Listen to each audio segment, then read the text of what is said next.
What's up guys? In this video, I will show you how to update your LG Smart TV system or firmware software to the latest version.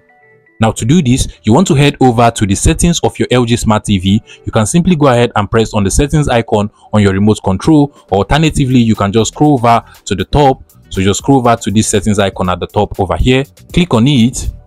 And from here, you just want to scroll down until you get to all settings over here, click on it. Now you want to scroll down to support, move over to the right and then click on software updates. Now scroll down and click on download and install software updates. Now this will automatically download and install the system or firmware software update on your LG Smart TV. To do this, you also want to make sure that your LG Smart TV is actually connected to the internet, or else this will not work out properly for you. So make sure you're actually connected to the internet before going to download and install the firmware or software update.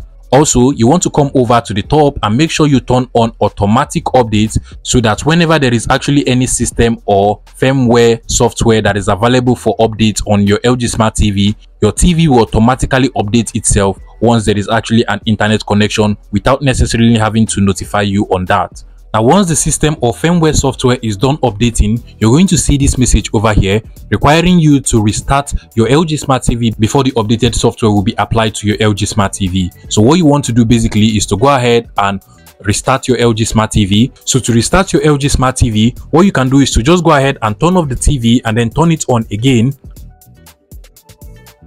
And then you want to go ahead and turn it on again.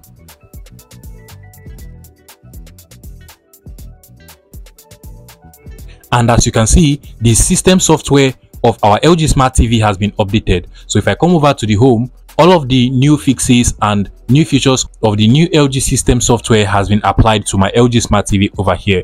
If you find this video useful, please make sure you smash that like button and subscribe to this YouTube channel for more interesting tech tips like this one.